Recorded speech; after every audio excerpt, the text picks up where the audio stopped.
Welcome back to the Neighbors Starleague, everybody. We saw Fantasy narrowly cheesed out there in that first best of 3 by Terminator. He moves on to the winner's match. But now we're switching gears entirely. We're going into the highlight match of the night, Leenock versus Super. Yep, we're into the good stuff. Leenock versus Super, man. Both these players playing very, very well at the moment. Leenock playing astoundingly well in ZVP. He's looked so fantastic. Yeah. 80% win ratio with these current recent 10 matches. Yeah. Oh my god. And that's a lot of recent matches. That's not like the most recent 10 matches where you're like, I haven't seen this guy in forever. Oh, this is really recent. You can see his match against Younghwa in the round of 32. Face rolling Younghwa. Wrecked, man. He got owned. Dude, it was one-sided and gross. He got knocked out of the round of 32. He did. And then we've been seeing him constantly in Pro League, winning all his matches against Protoss as well. Playing a lot of them as well. He has a great understanding of the matchup, and he has his own style, his own flavor. Yeah, he can play straight up, but he can also take an aggressive gold base on overgrowth. He's really all over the place. You know, it's really tough to prepare against a player like this because he's so good at everything. Even if he's low on drones, he's quite good in that situation as well. You know, he's very, very good at adapting to a best-of series and a group, which makes him a terrifying opponent here in Group A. He's good at being scrappy, I think is a good way to put it. He can, when it comes to blows and it's like base trade scenario, he knows exactly what to do. He knows when it gets down and dirty, he's ready for it, man. Well, Super, this guy is an incredible player. He's always been good. And he has a great matchup against Zerg. As you can see, he's also 8-2. How sick is that? In this matchup, it just all adds up. It all lines up here, Moonblade. The stars are aligning tonight, Wolf, at the Neighbors Starleague. We get to see such a fantastic match. And yeah, Super, he's been on fire lately, man. He's been playing fantastic in this matchup. He defeated Biol in Challenger, as we can see here. Also face rolling his opponent. Yeah, not an easy feat to beat Biol. And, I mean, I just have to say, this guy is really underrated. He played very well in the WECG qualifiers as well, in the Kespa Cup. I mean, this guy has been around for a long time, and recently, especially after he joined that foreign team Invasion, he's been looking really, really good. Yeah, he's found some new motivation, I think. Like, he's really, joining this new team has really given him some drive to do well, because I guess he does have that option of going to these international tournaments once again, so long as he does well, and he's doing very well for himself. Yeah. Well, I mean, I think Leenock is favored here. Do you agree? I think it's really hard to say. I'm saying slightly. Like I'm gonna say Leenock has a little bit more momentum than Super coming into this because of how much Pro League exposure he's had recently. Like he's still very much in form. One thing to note, I know it's online, but we did see Super defeat Sulky 4-2. In an online tournament, the Base Trade TV Hey Look Koreans. That's the tournament's name. Sure. So that's also extremely impressive, man. That's certainly no easy feat. You can't ignore that, even if it's online, Wolf. Yeah, I mean, I won't ignore it. Don't ignore it, man. I won't. You listen to me, Wolf. This is a big deal, man. I will definitely keep that in mind. We saw our bans there just briefly. Pretty standard. Nothing out of the ordinary for these two. Leenock's hair is sticking up. Nobody told him. I kind of like it. I like it a bit messy. I mean, it's scruffy. It certainly looks interesting. That's for sure. Gives him a bit more character. Well, Catalina is going to be our starting map. Okay. With no Terran on this one, I think it's pretty good for ZVP. Yeah, it's not a horrible map. Let's just say that. All right, guys, let's go into this ZVP. Leenock versus Super here at the Neighbors Starleague.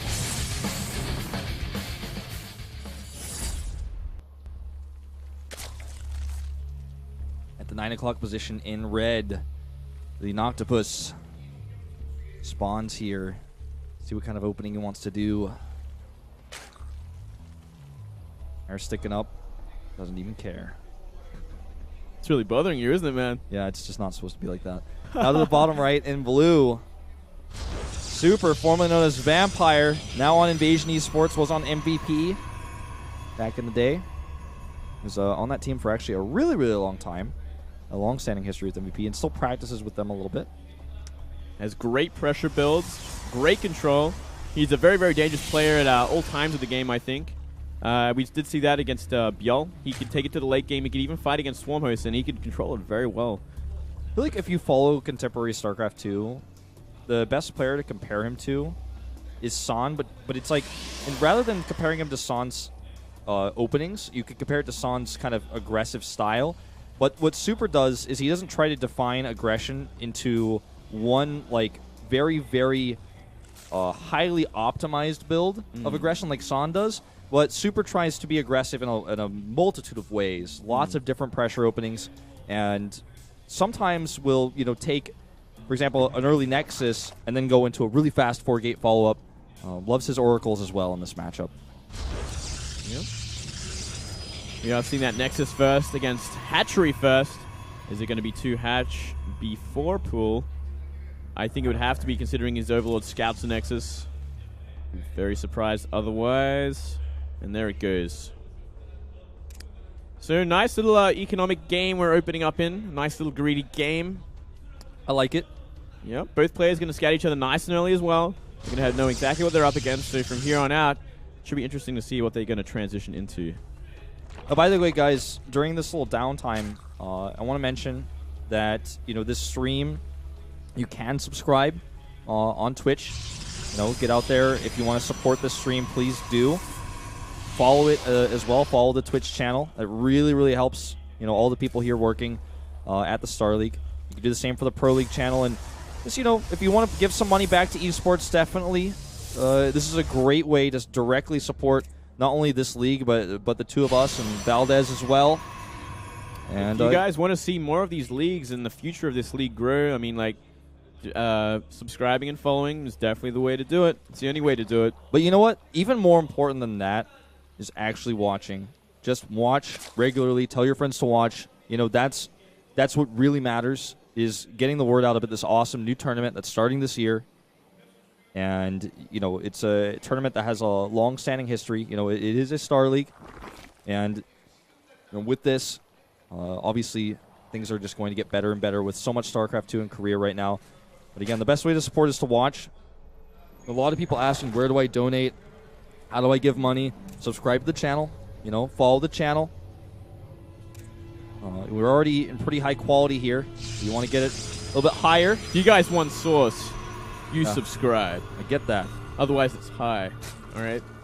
And don't fret. I know if you don't want to subscribe, you can still see us clearly here. Now, at this time, we've got the droning going on here for Leenock, because this is the very slow early game. The Overlord does not see the Chrono Boost on that Warp Gate Resource. This is what I was talking about, by the way. He'll go for Nexus first and oftentimes just do a fast 4-gate follow-up. In this case, it's just 3 gates for now. Well, look at this. Yep, we are seeing it's going to be 3-gate pressure. It's chronoed, too. I mean, it's a really fast one. But at the same time, we did see Leenock get that abnormally early gas on his natural. He has already speed on the way. Granted, it's only maybe a quarter done, a third done now. It's still going to be out in pretty good time before any real pressure mounts on the map. So I think, and especially now that Leenock has scouted the front, sees those 2 gateways, he has an Overlord kind of not too far from the Cybernetics core, and he does see it, so he can see it get chrono boosted. And he has been watching it, so he knows exactly what's going on, I feel. Well, here comes that Mothership core around to the side as well. It's obviously one of the stronger points of this push. If the Queen's low enough on health, then you could just start hitting all the Queens and killing them with that core. First 3 Stalkers here. This is really fast. Leenock did see this, and he immediately put that Queen from the natural right over here to help defend. But this is still too much pressure for him to deal with right now. Once those 16 links come out, it's a different story. And that's when the Mothership core comes in to play as a retreating unit. You can actually recall these Stalkers out after the damage is done. Yeah, well, he's going to have to in a second. The speed is just about to finish, and all these Zerglings are going to be coming out. And he will have to recall out unless he wants to really commit to it. And here we go now.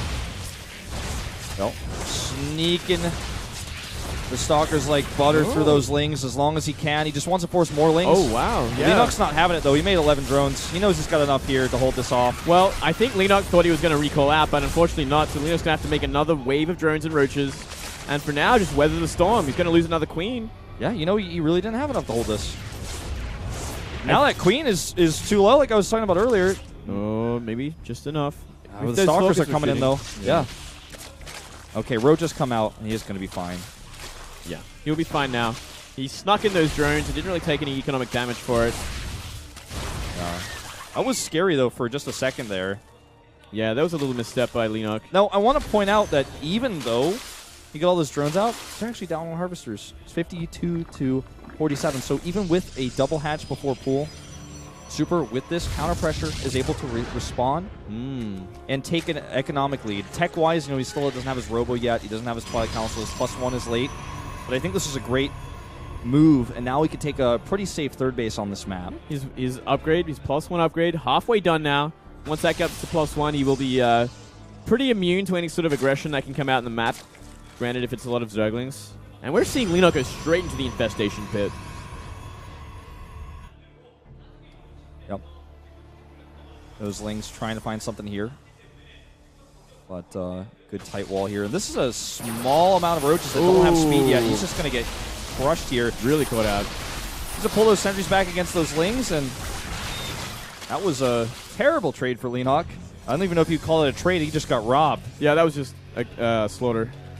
Yeah, Leenock is in such a terrible spot right now, and Swarmos might be his way back into this, but it's not going to be easy. Well, I wouldn't count him out just yet. I mean, he did take a lot of damage, but there's no pressure on the map. Super isn't going to be moving out anytime soon until that third base is secure, upgrade is complete, Immortals are out, and Blink is finished. We are going to see that sort of Blink Stalker Immortal follow-up.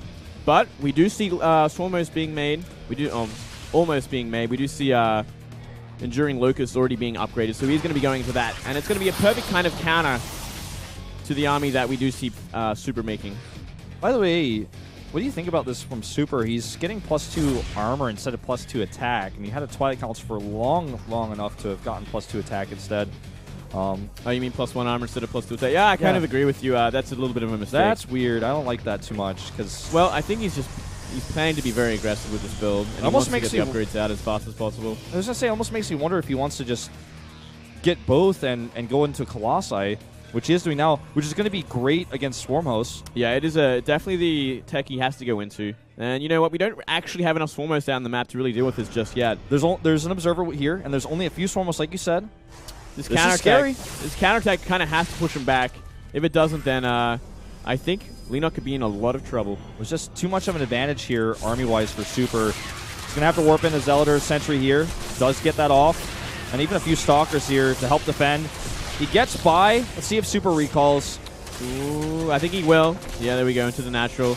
And Leenock holds on. This really gives Leenock a second chance. 3 probes killed. Kills a Sentry.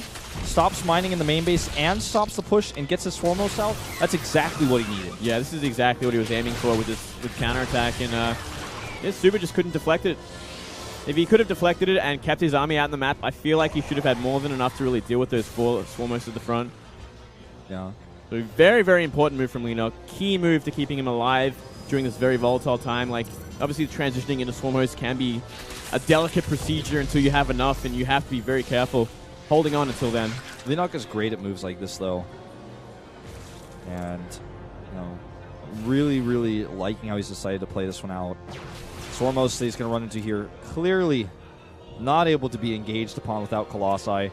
Ooh, if that Colossus had been a little bit further back, those Lings might have even caught it. Yeah, not going to get the run by this time, but forcing some warp-ins. Yep, there's only one cannon here. He has to pull probes again, so stack them up on that gas.